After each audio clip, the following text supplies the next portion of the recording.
அன்பானவர்களே, இயேசு கிறிஸ்துவ நாமத்துக்கு ஸ்தோத்திரம் உண்டாவதாக. இந்நாள் தேவனுக்கு அடுத்தது கொடுத்ததுக்காக தேவனுக்கு நாம் நன்றி சொல்வோம். உங்களை தேவன் நேசிக்கிறார், உங்களை தேவன் ஆசீர்வதிக்கிறவராக இருக்கிறார், உங்கள் தேவைகளை தேவன் சந்திக்கிறவராக இருக்கிறார். இந்த பூமியில் நம்மளுக்கு எவ்வளோ பாடுகளும் உபத்திரங்களும் இருக்கும். ஆனாலும் ஒரு கஷ்டம் வரும்போது நம்ம கூட யாராவது ஒருத்தர் இருக்கும்போது ஒரு தைரியம் வரும். ஒரு வெளிநாட்டுக்கு நீங்கள் போகிறீங்கன்னா அங்கே ஒரு தெரிஞ்சவங்க இருந்தால் உங்களுக்கு தைரியம்.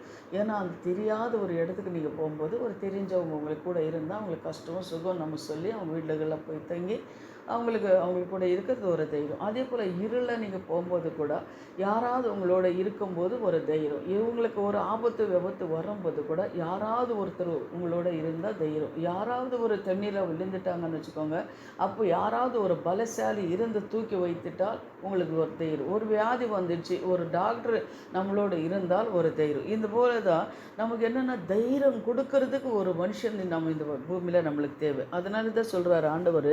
சப்பனியா 3வது அதிகாரம் 15வது வசனத்தை நீங்கள் பாருங்கள். கர்த்தர் உன் அக்கிரமங்களையும் அகற்றி உன் சத்துருகளையும் விலக்குவார். இஸ்ராவேலின் ராஜாவாகிய கர்த்தர் உன் நடுவிலே இருக்கின்றார், இனி தீங்கே காணாதிருப்பாய்.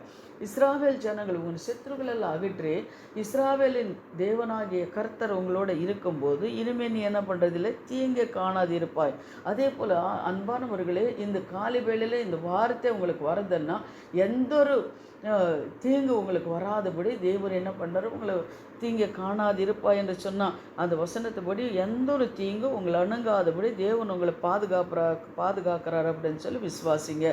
அதே போல் அதே சப்பனியா 3:17 பாருங்கள். உன் தேவனாகிய கர்த்தர் உன் நடுவில் இருக்கின்றார், அவர் வல்லமை உள்ளவர், அவர் ரட்சிப்பர் அப்படின்னு சொல்லி.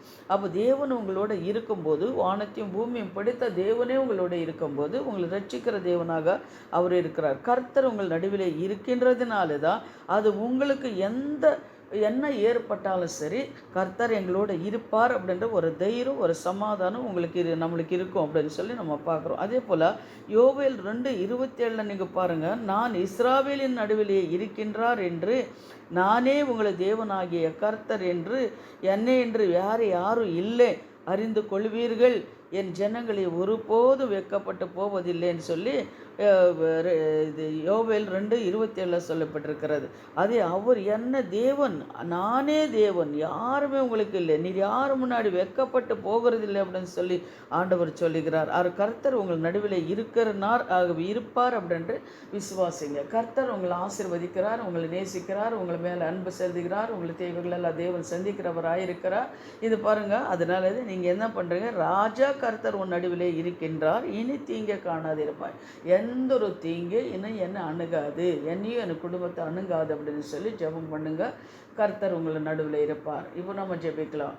பரலோக ராஜாவே, பரலோக பிதாவே, உங்கள் பாதபடியில் உங்கள் சமூகத்தில் நான் ஒப்பு கொடுக்குறேன். இந்த காலையில் கர்த்தாவே, இந்த வார்த்தைகளை கேட்குற ஒவ்வொரு பிள்ளைங்களுக்கு கர்த்தாவே கூட நீங்கள் இருந்து ஒரு தைரியம், ஒரு சமாதானம், சந்தோஷத்தை தேவன் கொடுத்து பிள்ளைங்களுடைய தேவைகளெல்லாம் என் தேவனை சந்திக்கிற கிருபைக்காக தேவனுக்கு நன்றி ஆண்டவரே.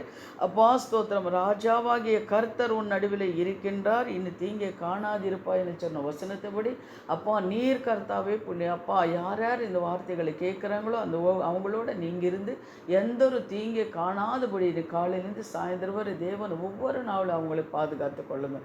இயேசுராஜா ஸ்தோத்திரம். இயேசுவின் நாமத்தை ஜெபிக்கிறோம் எங்களை ஜீவனுள்ள நல்ல பிதாவே. God bless you. சகோதரிகளே, இந்த வசனத்தை எழுதி தியானிங்க. கர்த்தர் உங்களை ஆசீர்வதிக்கிறார். அதே போல் ஷேர் பண்ணுங்கள், அடுத்தவங்களுக்கு கூட நீங்கள் ஷேர் பண்ணுங்கள். அவங்களுக்கு ஒரு தைரியம் ஆண்டவர் என்ன பண்ண கொடுக்குறவராக இருக்கிறார். ஆமாம், ஆமாம்.